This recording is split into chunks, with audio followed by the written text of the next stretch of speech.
with late game execution. No, ain't no party like a Diddy party, so. Yeah, that's what's up. Yeah. Yes, sir. Today marks the day that former head coach and broadcaster Hubie Brown calls his last game on ESPN ABC after almost 40 years of doing it. That's a long time to be doing it. Dang. Time has passed because that wasn't it just like 10, 20 years ago. People who was born in like the 80s are only like 20 something years old. Now most of these guys are almost 40 years old. Time is creeping, man. I hate it. I don't like it. How time is just coming out of nowhere.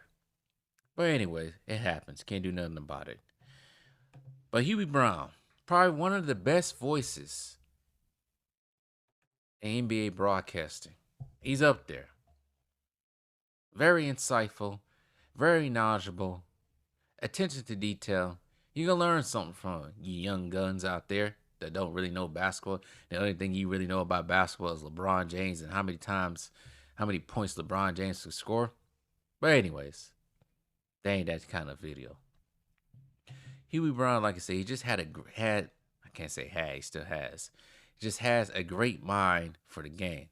And he should have a great mind for the game. He's been around the game since the 50s. But let me just go through the history of Hubie Brown, just for the ones who don't know. So, his basketball / coaching / broadcasting career started in 1958. Actually, started way before that because he played college ball and baseball at is he University of Niagara or Niagara University? But he started in Niagara University in 1951. He went undrafted in 1955. But after leaving Niagara, he would join the U.S. Army when he joined the Army's basketball team. But after being honorably discharged in 1958, he briefly played basketball for the Rochester Colonels of the Eastern Professional Basketball League, the forerunner to the Continental Basketball Association, before they folded after just 8 games. He averaged 13.8 points a game in a brief stint as a pro and was an excellent defender as a player. Brown also returned to Niagara to earn a master's degree in education as he looked to pursue a coaching career. And his coaching career would actually start coincidentally with being in the Army as well. In 1955, Brown's defensive mentality would carry on to his coaching career when he began in 1955 at the St. Mary's Academy in Little Falls, New York, when he coached basketball and baseball. And then he went to Cranford High School, coached there during the early 60s. And then he coached at Fair Lawn High School in Fair Lawn, New Jersey, till 67. And then he was placed in that role before the start of the season by Bob Gottlieb. I think that may be, is that who I think it is? Yep, Doug Gottlieb, his dad. William and Mary's is where he would go next as an assistant coach for one season, the College of William and Mary from 67 to 68. Then he coached 4 years at Duke University as assistant coach to 1972. And then, this is how I was introduced to him, because my dad used to talk about him all the time. Milwaukee Bucks. He joined the Milwaukee Bucks, or in the NBA, got his first coaching gig in the NBA as assistant head coach or assistant coach for the Milwaukee Bucks in 1972 under former teammate Larry Costello. Milwaukee made the NBA Finals in 1974 with the future Hall of Fames Kareem Abdul-Jabbar and Oscar Robertson, but fell in 7 games to the Boston Celtics. I really know I did that because they should have won that series. They really should have. But this Boston Celtics team had Dave Cowens, John Havlicek, JoJo White, and future Bucks coach Don Nelson. I can't say I know Don Nelson personally, but my dad knows his daughter, and the daughter's husband very well. I actually stayed at their house back in the day. Never met Don Nelson. Dad did, but I never met him. Used to get him into free get him into the Bucks games all the time for free. But anyways, that's a different story for a different day. After 2 seasons in the NBA, Braun was given his first professional head coaching opportunity with the Kentucky Colonels of the ABA. He led them to a 1975 ABA championship. He continued as the coach until the NBA merger in 1976, when the team folded. Yep, team folded, as we all know by now. Colonel Commission. I'm just reading this because I always wonder where the KFC came from. Anyways, never mind. The Atlanta Hawks was his next stop. Came back to the NBA as head coach, going 31-51 in his first season. But by 1977 to 78 season, they became a 41-41 team and earning his first Coach of the Year award. 2 years later, in 1979-80, they won only a second division title since moving to Atlanta. And then they just bumbled and tumbled to a 31-win season. He's fired with there's 3 games remaining in the season. And then he coached for the Knicks in 1982, taking over for longtime head coach and great Red Hausman. And then he stayed with the Knicks until 86, after they started at season 4-12, plummeting to 24-58 in 84-85, 23-59, 85-86.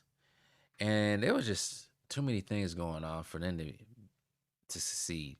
Star Bernard King had a knee injury that pretty much was the signal for the end of his career in 85. And then Patrick Ewing, as we know, Patrick Ewing was the top pick in 85. For you old guys out there, y'all remember he had an injury-riddled rookie season. So it just wasn't it was the terrible storm for him in his last couple of years as Knicks head coach. And then he wouldn't coach anymore after that until he went to the Memphis Grizzlies in 2002, hired by Jerry West. Jerry West just fired Sidney Lowe, who started the season 0-8. And as we all know, people who was around that time, the Grizzlies sucked badly. There's trash, garbage. But Hubie Brown, being the oldest coach in the NBA at the time at age 69, they did finish the season 28-46. That was a team record. 28 wins was a team record for the Grizzlies back then. And then the 2003-2004 season, they just turned it all around. Remember, that team did have Paul Gasol, a very good Paul Gasol. They made it to the playoffs for the first time in team history. I think they might have lost to the Spurs that year, if I'm right. I don't remember. Was it the Spurs or Sacramento or something like that? I can't remember. But Hubie Brown will be named Coach of the Year again. But the 04-05 season was just terrible. He had health problems.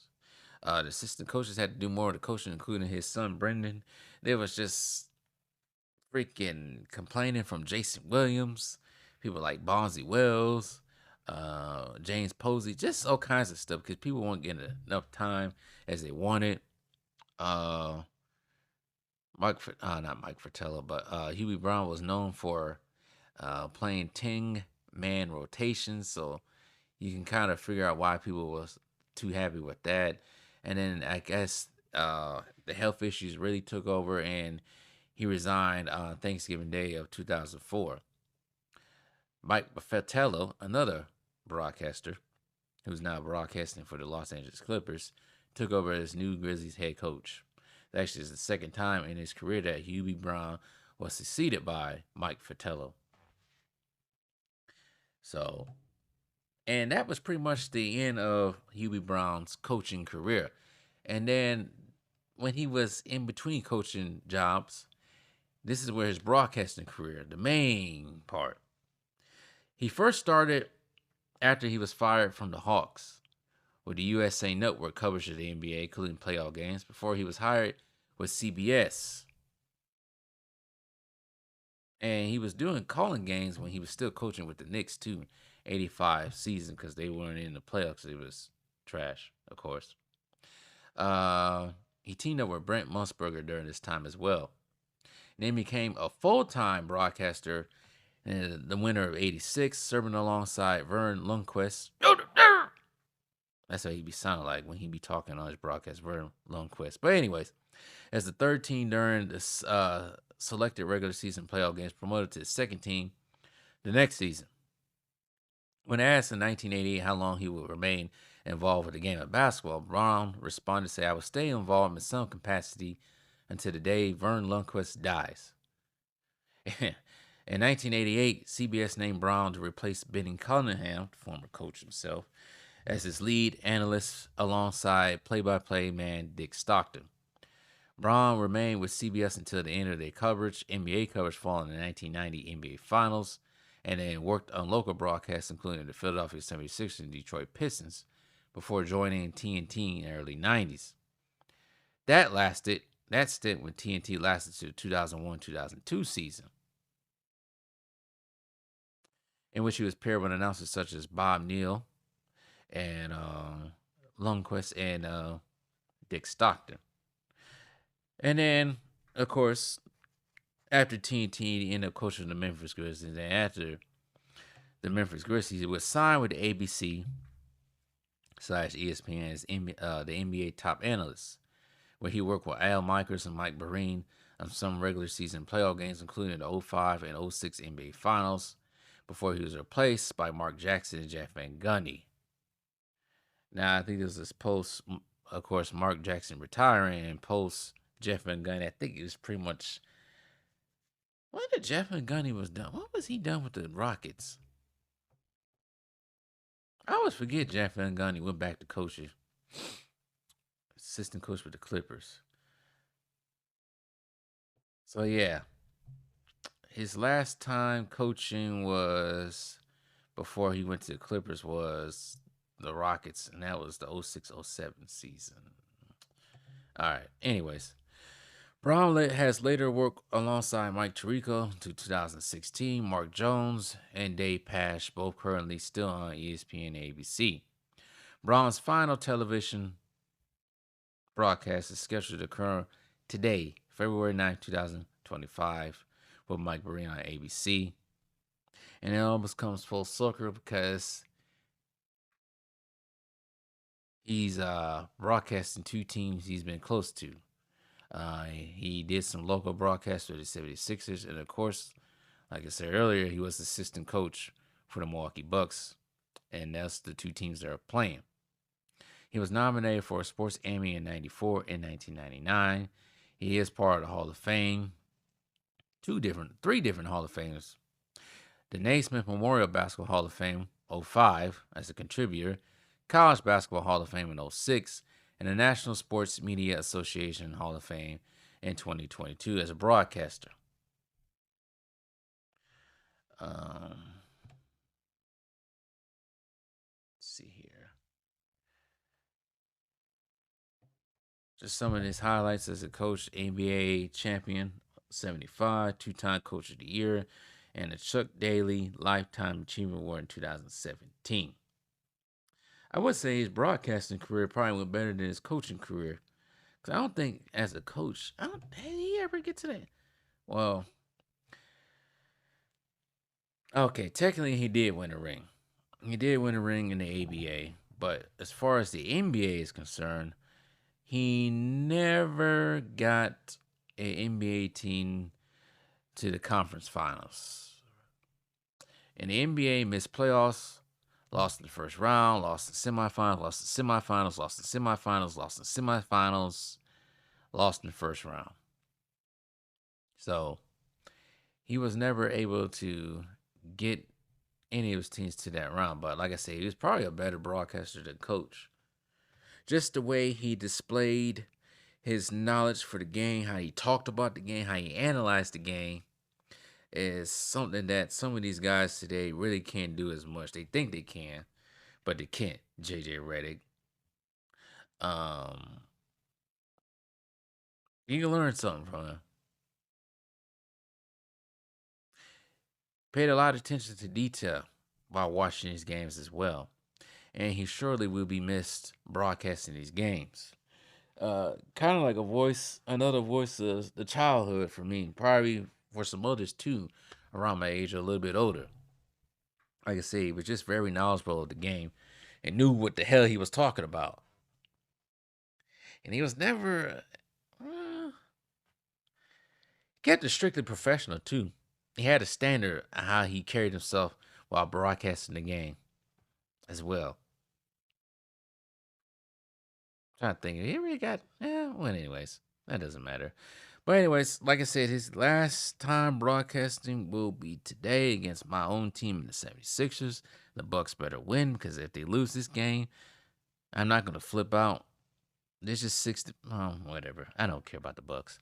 But anyway, shout out to Coach and broadcaster Hubie Brown for a long, prosperous career, and he started broadcasting around almost 45 years ago now. But shout out to him.